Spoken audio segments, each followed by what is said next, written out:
కార్మికుల సమస్యల పరిష్కారానికి కృషి చేస్తా ఆర్ఎస్ ప్రవీణ్ కుమార్. కార్మికులు కర్షకులు ఎదుర్కొంటోన్న సమస్యల పరిష్కారానికి కృషి చేసి కార్మికులకు న్యాయం చేస్తానని నాగర్ కర్నూల్ బీఆర్ఎస్ ఎంపీ అభ్యర్థి ఆర్ఎస్ ప్రవీణ్ కుమార్ హామీ ఇచ్చారు. మేడే సందర్భంగా వనపర్తిలోని రాజీవ్ చౌక్లో భవన నిర్మాణం, ఆటో హమాలీ, ఆటో డ్రైవర్స్, స్ట్రీట్ వెండర్స్, రైతు కూలీ తదితర కార్మిక సంఘాల ఆధ్వర్యంలో ఏర్పాటు చేసిన మేడే కార్యక్రమంలో ముఖ్య అతిథిగా పాల్గొని మాట్లాడారు. అన్ని రంగాల్లో పనిచేసే కార్మికులు ఐక్యతతో ఉండాలని, తనను ఎంపీగా గెలిపిస్తే కార్మికుల సమస్యలను పార్లమెంట్లో లేవనెత్తి వాటి పరిష్కారానికి కృషి చేస్తానని హామీ ఇచ్చారు. ఓట్ల కోసం 6 గ్యారంటీల అమలు పేరుతో నిండా ముంచిన కాంగ్రెస్ ను వచ్చే పార్లమెంట్ ఎన్నికల్లో ఓడించాలని పిలుపునిచ్చారు. కాంగ్రెస్ నాయకులకు అధికారం రాగానే జనాలను మోసం చేసే పనిలో ఉన్నారని విమర్శించారు. ఆటో డ్రైవర్లకు 12,000 ఆర్థిక సాయం ఇస్తానన్న హామీ అమలు కావడం లేదన్నారు. కాంగ్రెస్ హయాంలో కార్మికులకు న్యాయం జరుగుతుందన్న నమ్మకం లేదన్నారు. కాంగ్రెస్ బీజేపీలకు కార్మిక కర్షక లోకం సమస్యలు పట్టవని విమర్శించారు. కార్మికుల కోసం ప్రత్యేక హెల్త్ క్యాంపులు నిర్వహించి వారి ఆరోగ్యాన్ని కాపాడేలా కృషి చేసి నిరంతరం పర్యవేక్షించే ఆరోగ్య వ్యవస్థను ఏర్పాటు చేసేలా కృషి చేస్తానన్నారు. తనను ఎంపీగా గెలిపిస్తే ప్రజల గొంతుగా ఉండి ప్రజా సమస్యలపై పార్లమెంటులో పోరాడుతానన్నారు. మోదీ గ్యారంటీలతో పేదలకు ఒరిగేది ఏమీ లేదని మాజీ మంత్రి సింగిరెడ్డి నిరంజన్ రెడ్డి అన్నారు. మోదీ గ్యారంటీలు వేల కోట్ల ప్రజాధనాన్ని అదానీ అంబానీలకు కట్టబెట్టడానికి ఉపయోగపడుతుంది తప్ప కార్మికులు కర్షకులకు ఒరిగేది ఏమీ లేదని మాజీ మంత్రి సింగిరెడ్డి నిరంజన్ రెడ్డి అన్నారు. మోదీ పాలనలో పేదల బతుకులు ఛిద్రం అయ్యాయని, కార్మిక కర్షక లోకానికి మోడీ చేసింది ఏమీ లేదన్న ఆయన బీజేపీని గెలిపిస్తే కార్మిక లోకం తీరని అన్యాయానికి గురవుతుందన్నారు. కేసీఆర్ హయాంలో కార్మికుల పక్షపాతిగా అనేక సంక్షేమ పథకాలు ప్రవేశపెట్టారని, వ్యవసాయ రంగంలో దేశంలోనే తెలంగాణ మొదటి స్థానం ఉందన్నారు. కేసీఆర్ 10 ఏళ్ల పాలనలో కార్మికులకు న్యాయం చేసిన పార్టీ భారాసను వచ్చే ఎన్నికల్లో గెలిపించాలని కోరారు. రైతులకు 2 లక్షల రుణ మాఫీ చేస్తామని, వరికి 500 రూపాయల బోనస్ ఇస్తామన్న హామీ నెరవేరలేదన్నారు. పెన్షన్లు 4,000 పెంచుతామని, కళ్యాణ లక్ష్మి కింద 1,00,000 రూపాయలతో పాటు తులం బంగారం ఇస్తామన్న హామీలన్నీ అటకెక్కాయన్నారు. ఈ కార్యక్రమంలో మాజీ మంత్రి సింగిరెడ్డి నిరంజన్ రెడ్డి, ఎన్నికల ఇన్ఛార్జ్ బైకని శ్రీనివాస్ యాదవ్, వనపర్తి జిల్లా అధ్యక్షులు Gattu Yadav, Nagar Kurnool parliament media in charge Abhilash Rao, నాయకులు వాకిటి శ్రీధర్, లక్ష్మయ్య, విజయ్ కుమార్, నందిమల్ల అశోక్, ఉంగ్లం తిరుమల్, గంధం బాలపీరు, గంధం పరంజ్యోతి, మాణిక్యం, ధర్మా మహేశ్వర రెడ్డి, కౌన్సిలర్ కంచె రవి, నాగన్న యాదవ్, బండారు కృష్ణ, గడ్డం మహేష్, సూర్యావంశం, గిరి, జోహేబ్ హస్సెన్, చిట్యాల రాము తదితర నాయకులు పాల్గొన్నారు.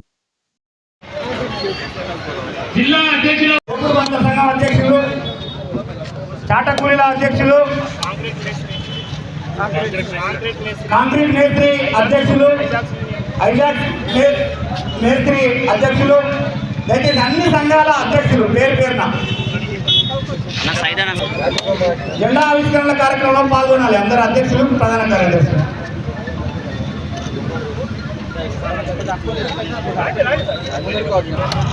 జెండా కార్యక్రమం ఆర్టీసీ రిటైల్ సంఘం అధ్యక్షులు కూడా రాష్ట్ర కార్యదర్శి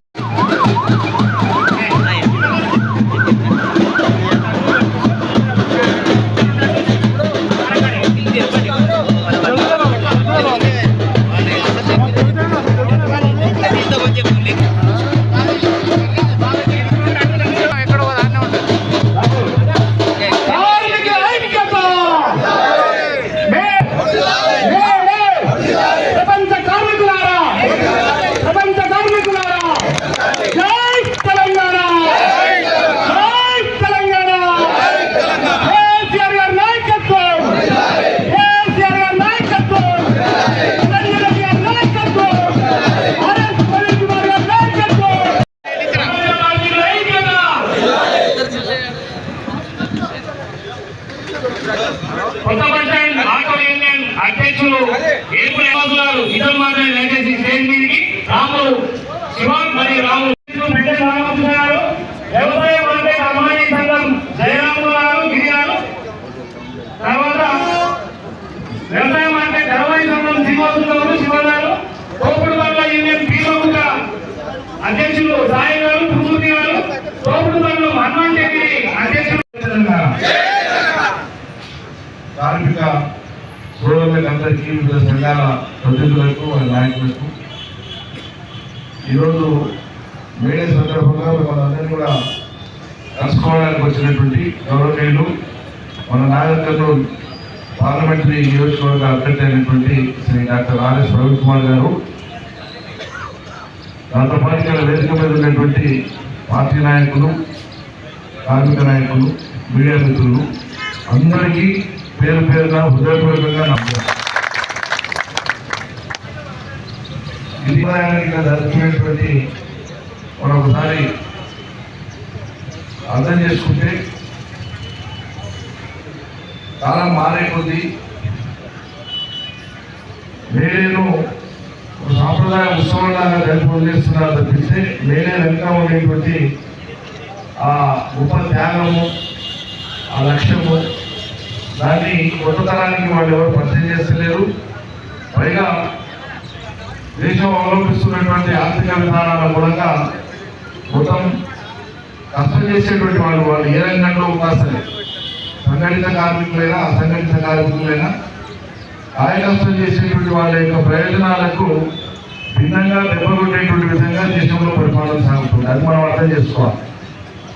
3-4 అంశాలు నేను వివరించి ముగిస్తాను.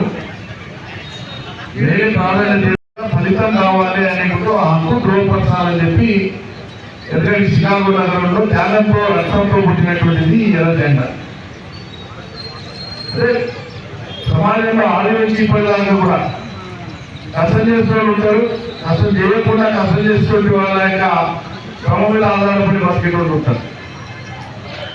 ఈ వైరుధ్యం ఉంటుంది సమాజంలో. ఎప్పుడు పాలన చేసేటువంటి వాళ్ళు కష్టం చేసేటువంటి వాళ్ళ యొక్క క్షేమం కోసం పనిచేస్తే సమాజం ఎప్పుడు శాంతిగా ఉంటాయి. అట్లా లేనప్పుడే స్పందనలు వచ్చేట్లా లేనప్పుడే సమాజం అశాంతికి గురైతుంది. ఇలా 2-3 ఉదాహరణలు చెప్తాను. కార్మికుల సంక్షేమానికి సంబంధించి అనేక చట్టాలు ఉన్నాయి మన దేశంలో. నిర్దిష్ట వేళలు, ఇన్ని గంటలు మాత్రమే పనిచేయాలి, 8 గంటల కంటే ఎక్కువ పనిచేయడానికి వీలేదు, 8 గంటల కంటే ఎక్కువ పనిచేస్తే ఓటు ఇవ్వాలి, వారాంతం సెలవు ఇవ్వాలి, జాతీయ పర్వదినాలు ఉంటాయి, మెరుగుపోయడం కోసం లేదా వాళ్ళకి ఆరోగ్య భద్రత ఇవ్వాలి, ప్రమాద భద్రత ఇవ్వాలి, ప్రమాద బీమా ఇవ్వాలి, అనేకమైనటువంటి చట్టాలు ఉన్నాయి. ఇవేమి కూడా అమలు ఉండవు. పట్టించుకునేటువంటి ఉండడు ఎవరు, వాళ్ళకి చెప్పేటువంటి వాళ్ళు ఉంటారు.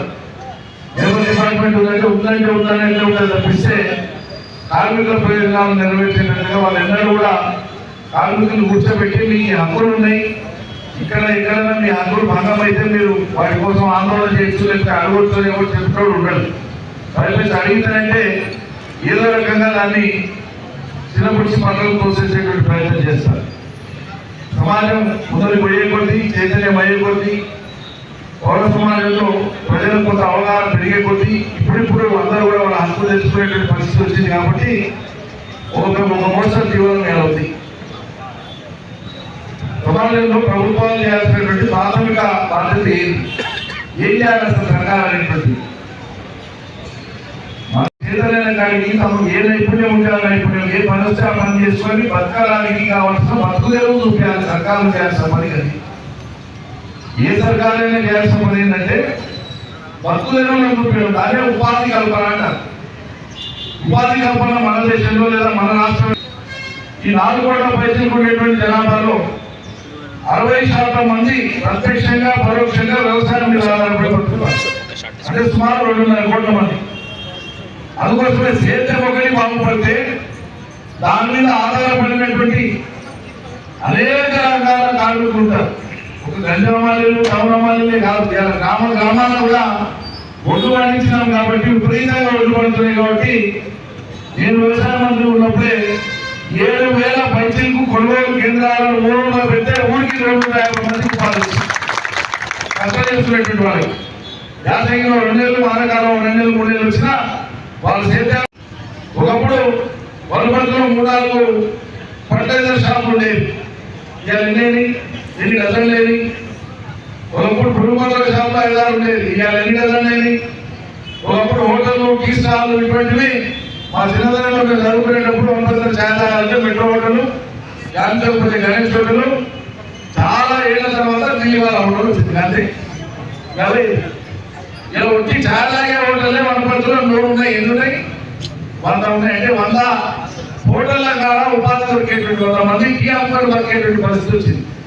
అంటే ప్రభుత్వాలు తీసుకునేటువంటి నిర్ణయాల మూలంగా ఆర్థికంగా వ్యవసాయ రంగం కానీ ఇంకో రంగం కానీ అభివృద్ధి అయితే దాని మీద ఆధారపడి అనేక రకాల ఉపాధులు వస్తాయి, వస్తువులు వస్తాయి. ఇలా యాసంగిన నీళ్ళు ఎన్నికై సర్కారు చేత కాకపోతే సగం సేలు వెళ్ళిపోయినాయి. ఒళ్ళు ఉండటం లేదు. రకరకాల తూకాలు లేవు, కాండల కాడికి వస్తున్నట్టు రోజుల తరబడి ఆగాల్సి వస్తుంది మార్కెట్లో. ఉపాధులను స్థిరపరిచి మెరుగుపరిచి ప్రజలకు ఒక ఉపాధి వచ్చేటట్లు మనం చేసినాం. పరిశ్రమల మూలంగా తెలంగాణలో కొత్త పారిశ్రామిక విధానం మూలంగా 16 లక్షల మందికి పారిశ్రామిక రంగంలో ఉపాధి వచ్చింది తెలంగాణ వచ్చినాక. ఇది సర్కారు లెక్క, ఎవరు కారణం లేదు. ఐటీ లాంటి రంగంలో 6 లక్షల రూపాయల కొత్త కోడ్లు వచ్చినాయి. నేను సర్కారు కోడ్ల గురించి మాట్లాడతలేదు, ప్రభుత్వం తీసుకున్న నిర్ణయాల మూలంగా ఉపాధులు ఎన్నో వస్తాయని చెప్తున్నాను. ఇలా కన్స్ట్రక్షన్ రంగంలో ఒక్క గృహ నిర్మాణ రంగంలోనే 40-50 రకాల పనులు చేసుకునేటువంటి కార్మికులు ఉంటారు. నూతన పెట్టే కార్మికులు మొదలు పెడితే, స్టీల్ పెట్టే కార్మికులు మొదలు పెడితే, కంకర వాళ్ళ అవసరం ఉంటుంది, ఇసుక వాళ్ళ అవసరం ఉంటుంది, సిమెంట్ వాళ్ళ అవసరం ఉంటుంది, గోడలు కడితే రాత్రుల అవసరం ఉంటుంది, పిల్లల అవసరం ఉంటుంది, పండుగల అవసరం ఉంటుంది, రంగుల అవసరం ఉంటుంది. ఆఖరికి ఇళ్ళకు పోయినాడు దావత్ చేస్తే ఈ టెంట్ హౌస్ యాటలు వచ్చేటోడు, యాటలు అమ్మేటోడు, కొట్టేటోడు ఇంతమంది అయినాయా. వేల మంది కార్మికులకు పని వచ్చిందా? ఇలా మీకు విషయం గుర్తు చేస్తున్నాం.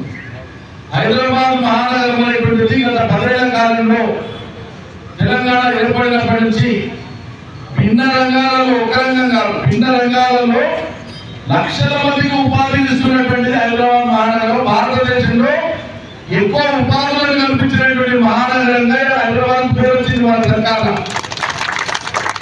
కరోనా వచ్చినప్పుడు మీరు చూస్తున్నారు, కరోనా వస్తే యూపీ వాళ్ళు, బీహార్ వాళ్ళు, ఛత్తీస్గఢ్ వాళ్ళు లక్షల సంఖ్యలో రైలు కూడా లేకపోతే, బస్సులు లేకపోతే కాలినడకగా పోయినారు. లక్షల సంఖ్యలో టీవీలలో, పేపర్లలో వచ్చినాయి. అంటే మన రాష్ట్రంలో ప్రజలు కాక దేశంలోని ఇతర రాష్ట్రాల ప్రజలకు కూడా ఊహపెట్టగలిగేటువంటి స్థితి హైదరాబాద్ మహానగరంలో పనుల వల్ల వచ్చింది. ఇలా పోలింగ్ చేసే వాళ్ళు కానీ, హోటల్ వర్కర్స్ కానీ, ఆటో వర్కర్స్ కానీ, క్యాబ్ వర్కర్స్ కానీ ఉంటాయి. కానీ అది తెలంగాణ వచ్చి కొత్త సర్కారు వచ్చినాక మొన్న 6వ నెల అయింది కొత్త సర్కారు వచ్చి. డిసెంబరు, జనవరి, ఫిబ్రవరి, మార్చి, ఏప్రిల్ అయిపోయి మేము మొదటిదానికి వచ్చేస్తాం.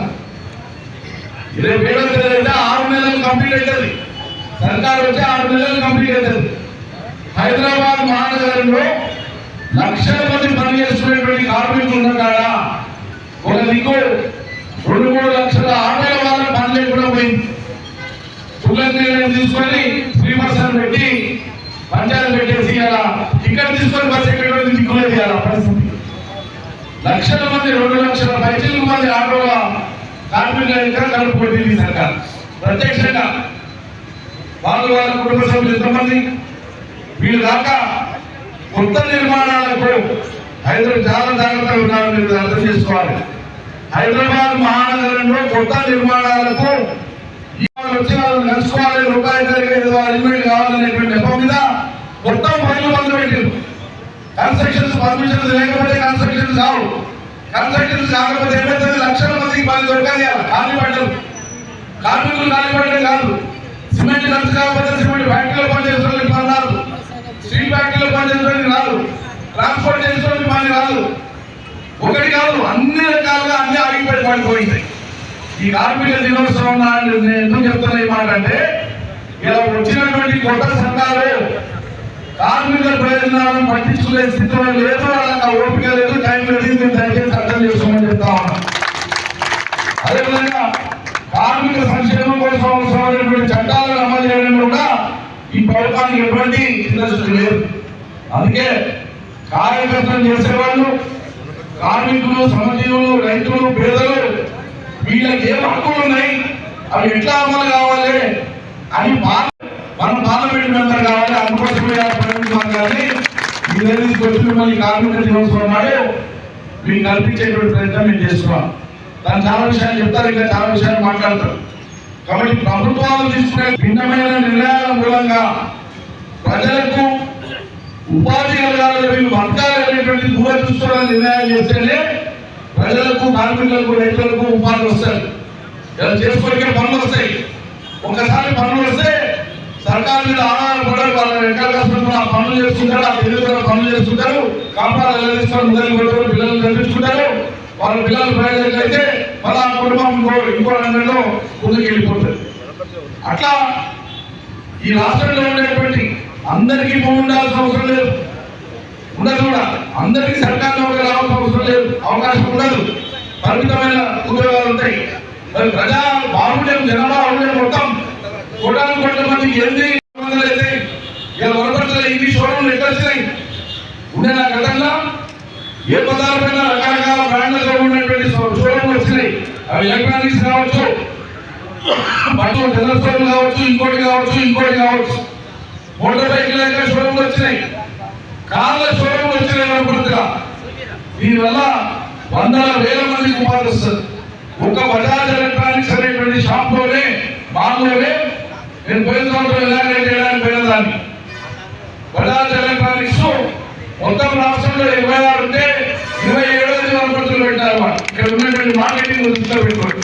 వాళ్ళందరూ మీరు ఎంతమంది పనిచేస్తారంటే 2 షిఫ్ట్లు కలిపి 300 మంది పనిచేస్తారు. అందరూ కూడా గ్రాడ్యుయేట్ చేశారు మా దగ్గర అని చెప్పి అతను ఆశ్చర్యపోయారు. 300 మంది చదువుకున్న పిల్లలకు ఒక షోరూమ్ పాలించింది వరపడుతులు. అట్లా ఎన్ని షోరూమ్లు ఉన్నాయి, ఎన్ని సంస్థలు ఉన్నాయి.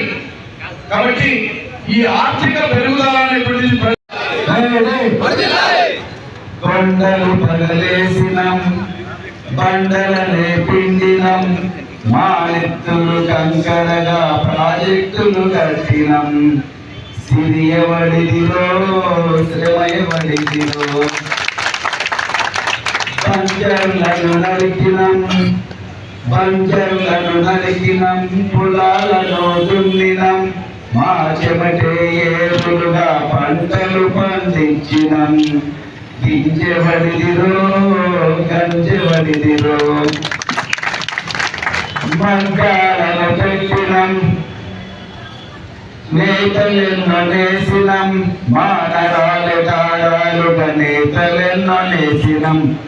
వణుకెవడిదిరో ఉడికెవడిదిరో, అర్థమవుతుందా? వణుకెవడిదిరో ఉడికెవడిదిరో, ప్రాజెక్టులు ఫ్యాక్టరీలు కట్టినం, ఉత్పత్తులు పెంచినం, మా శక్తే విద్యుత్తుగా దేశాన్ని నిర్మించినం. మేడవడిదిరో గుడిసెవడిదిరో. ఇది కార్మికుల నీకున్న ఆస్తంతా 2 రెక్కలేనన్నా అని ఇలాంటి పాటల మధ్యలో పెరిగిన శ్రమజీవుల బిడ్డను నేను ఈరోజు మరి మనం కేసీఆర్ గారి ఆశీర్వాదంతో మరి ఈరోజు పెద్దలు ఈ ప్రాంత అభిమాన నాయకుడు వనపర్తిని 100 సంవత్సరాలు ముందుకు ప్రగతి పదాల్లో నడిపించిన కృషి వాళ్ళు మరి పులిరెడ్డి నిరంజన్ రెడ్డి గారికి, మరి శ్రీధర్ గారికి, గట్టి యాదవ్ గారికి, అభిలాష్రావు గారికి, లక్ష్మయ్య గారికి, మరెందరో మహానాయకులకు, మరి ముఖ్యంగా ఈరోజు ముఖ్య అతిథులైన కార్మిక సోదరులు మీ అందరికీ కూడా మరొకసారి జై తెలంగాణ.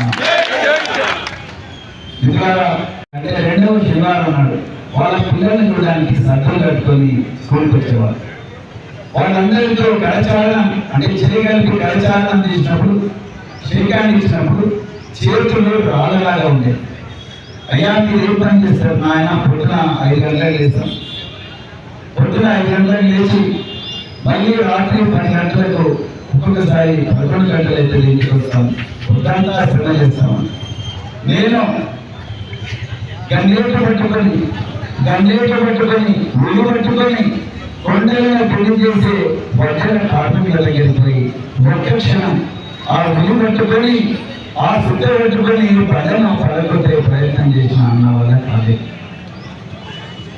70 సంవత్సరాల వయసులో ఉన్న వాళ్ళు కూడా నడుము వంచి గంగేట పట్టుకొని పెద్ద పెద్ద బండలను పాముల మధ్యన పేలుస్తూ వాటన్నింటినీ ఆ దుమ్ముతో సాధ్యం చేసి అంటే గుట్టల తిమ్మాలి అంటారు తెలంగాణ మొత్తం కూడా ఓటు తీర్చులో వాళ్ళందరికీ కూడా కంకర పిండి చేరుతుంది. ఆ విధంగా చాలా మంది తొందరగా చేతులకి అందరూ గాయాలి. అదేవిధంగా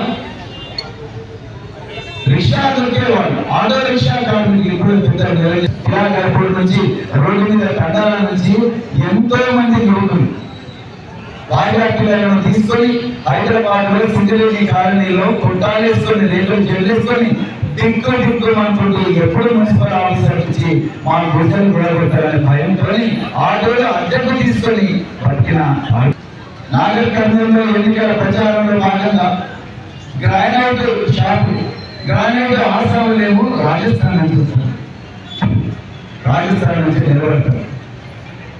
ఈ ప్రాంతంలో పెద్దపల్లి నుంచో ఇంకెక్కడి నుంచో వరపట్టలో ఉంటాయి యువకులు అని నేను కూడా ఒకసారి పోయిన చేతులకు వాళ్ళందరి చేతులు చూస్తే భయం వేసింది. అందరికీ గాయాలు కుట్లు పడ్డాయి, చేతులు ఎరిగిపోయింది. ఒక్క బండ కూడా సరిగ్గా పోయలేకపోయినా నీళ్ళు చూశాను, వాళ్ళ చేతులు చూశాను. వాళ్ళందరి జీవితాలు అత్యంత దయనీయంగా ఉంది. ఇది వాస్తవం. మనం ఎంత సంక్షేమం చేసినా మీకు ఎంత చేసినా తక్కువే అని చెప్పి నేను అనుకుంటున్నాను మిత్రులారా. ఇది మాత్రం వాస్తవం. నిజానికి అమాలీలు అయితే పొద్దున్నే వాళ్ళు బస్తాలు మోసి నడుమంతా కూడా పండిపోతారు. ఆ బాధతోని మరి రాత్రి తాలూక తప్పదని చాలా మంది కార్మికులు నాకు చెప్పడం జరిగింది. ఇలాంటి పరిస్థితిలో మరి బతుకుతున్నారు. అందుకని మీ అందరి బిడ్డగా, మీ అందరి మధ్యలో పుట్టిన బిడ్డగా, నేను పెరిగిన బిడ్డగా, నేను ఈరోజు మరి భారత రాష్ట్ర సమితి అభ్యర్థిగా ఈరోజు నేను నాగర్ కర్నూలు పార్లమెంటు నియోజకవర్గానికి మరి ఎంపీగా పోటీ చేస్తున్నాను. మీరందరూ కూడా దయచేసి నన్ను ఆశీర్వదించాలని చెప్పి కోరుకుంటున్నాను. నేను పార్లమెంటులోకి పోతే మీరందరూ కూడా పార్లమెంటు అడుగుపెట్టినట్టే. ఒక ఆటో రిక్షా డ్రైవర్ పార్లమెంటులో అడుగుపెట్టినట్టే.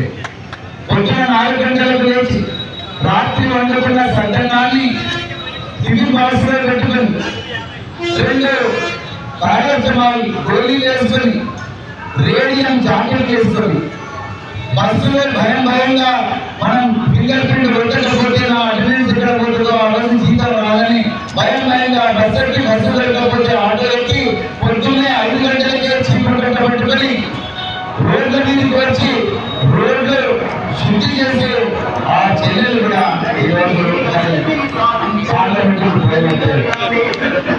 అలాంటి పరిస్థితి మరి రైతు కూలీలు పార్లమెంటుకు పోయినట్టు, రైతులు పార్లమెంటుకు పోయినట్టు.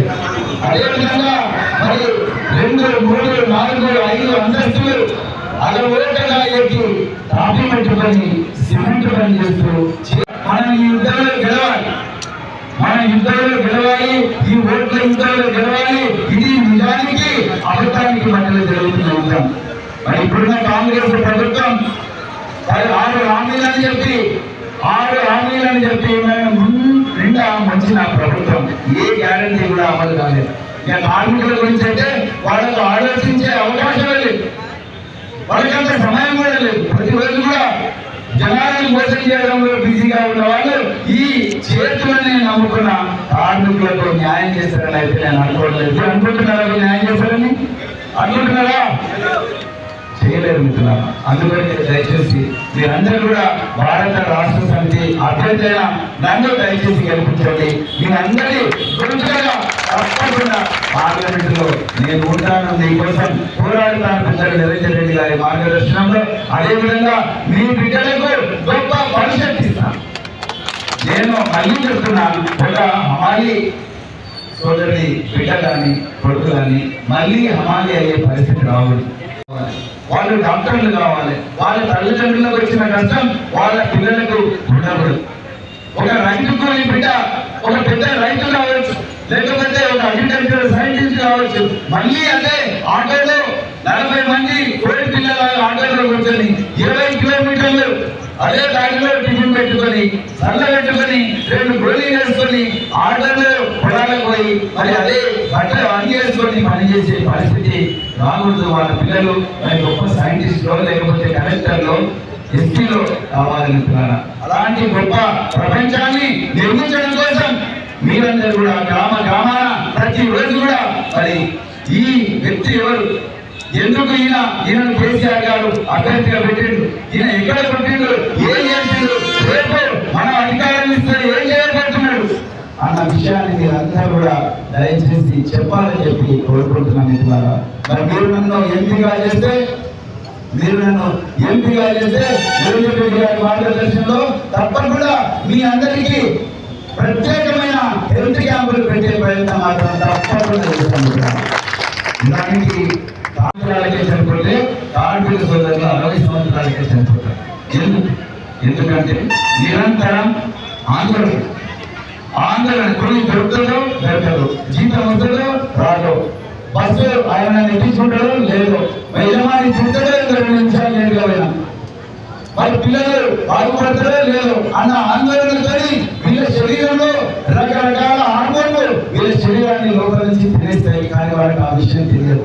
సడన్ గా ఒకసారి హాస్పిటల్ అంటే 20-30 సంవత్సరాలు సంపాదించిందంట, ఒక్కసారి కొంత కూడా పోయే ప్రమాదం ఉంటుంది. అందుకని మీ ఆరోగ్యాన్ని అందరూ ఏ విధంగా అయితే 80 సంవత్సరాలు బతుకుతారో ధనవంతులు, ఆ విధంగా మీరందరూ కూడా 80 సంవత్సరాలు బతికే విధంగా మీరందరికీ కూడా ఎందుకంటే మీ ఆరోగ్యాన్ని నిరంతరం పర్యవేక్షించే వ్యవస్థను మాత్రం తప్పకుండా చేస్తామని చెప్తూ, మరి అదేవిధంగా ఇంత చక్కటి అవకాశం, ఇంత పవిత్రమైన రోజున మీరందరూ ఇక్కడికి వచ్చినందుకు మీ అందరికీ కూడా మరి ధన్యవాదాలు చెప్తూ, మరి ఈ కార్యక్రమ నిర్వాహకులు విజయ్ కుమార్ గారికి గట్టిగా మీరందరూ మా అందరి తరఫున ఒక్కసారి మీ అందరి బిడ్డలైన నన్ను మరి ఆశీర్వదించి పార్లమెంటుకు మీ అందరి గొంతుగా పంపించాలని చెప్పి కోరుకుంటూ చక్కటి అవకాశం ఇచ్చిన వనపర్తి ఆర్థిక సోదరులందరూ కూడా మరొకసారి జై తెలంగాణ.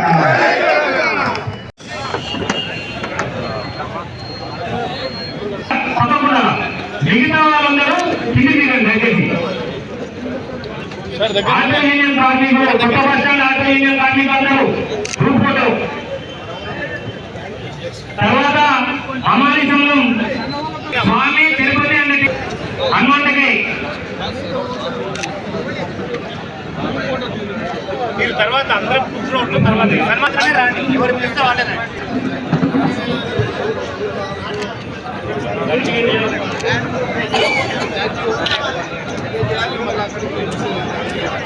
ఓకే.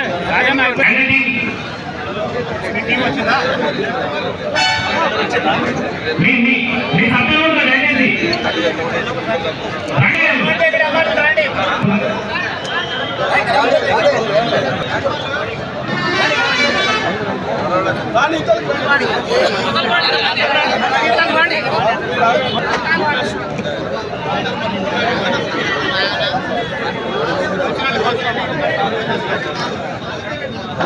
విజయాన్ని అయిపోయింది.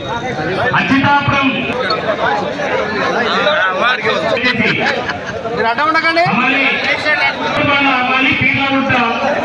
దాదాపు 50 మంది సభ్యులు.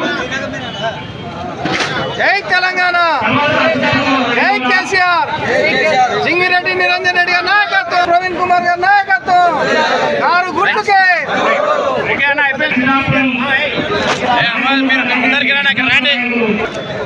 అలాగే ఈ కార్యక్రమాన్ని సహకరించిన మండల అధ్యక్షుల వారికి, అలాగే మైనార్టీ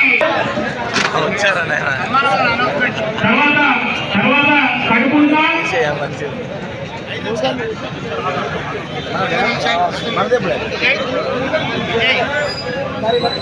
యూనియన్ అధ్యక్షుడు రాజు గారు మరియు వ్యవసాయ మార్కెట్ అమలు సంఘం అధ్యక్షులు మరియు వాళ్ళ టీం దాదాపు 100 మంది అమలు సంఘం, వ్యవసాయ మార్కెట్ అమలు సంఘం.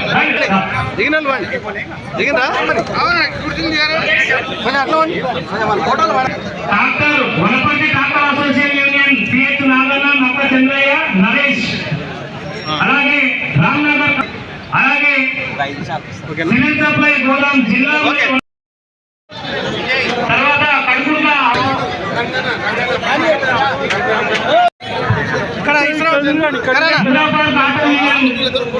అంజీ కర్ణాకర్ తదితరులు. మేస్త్రి రాజకీయం అయిపోయాక మొదట బైక్ యూనియన్ అయిపోయినంటనే సాగుడి.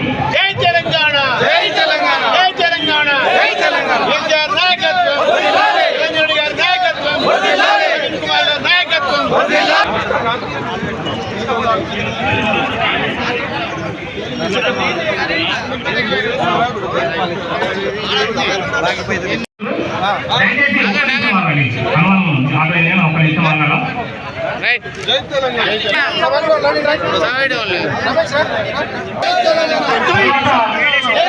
హనుమాన్ సంఘం auto union Manikonda Manikonda auto union supply జిల్లా అధ్యక్షులు మరియు టౌన్ అధ్యక్షులు వారు వచ్చి కార్మికులకు బ్రహ్మాండమైన మెజార్టీ మీ గ్రామాల్లో తేవాలని మనస్ఫూర్తిగా కోరుకుంటూ నాయ బ్రహ్మణ సంఘం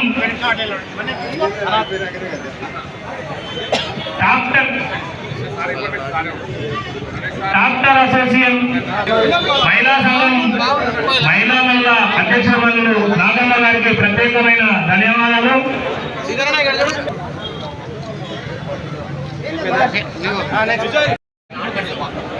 ఆర్టీసీ రిటైర్డ్ రామరెడ్డి సత్యనారాయణ గారు, నీలస్వామి గారు,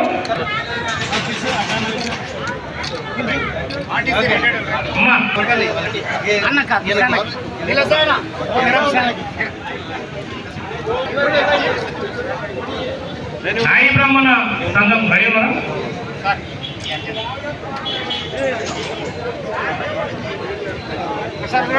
తర్వాత చాటకూలి వ్యవసాయం తరఫున 5 మందికి మాత్రమే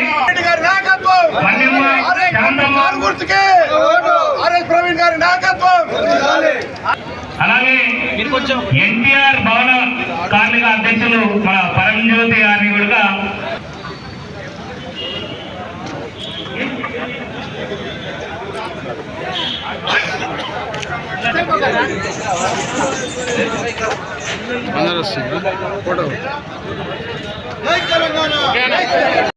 పక్షాన వెన్నెల్లో ఉంటున్న హమాలీశ్వరి గారికి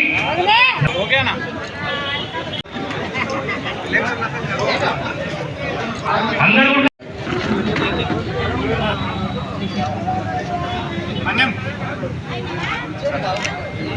శ్రీరామ గారికి కార్మిక పక్షాన నగర గారికి కూడా ప్రత్యేకమైన ధన్యవాదాలు. రామసన్నకు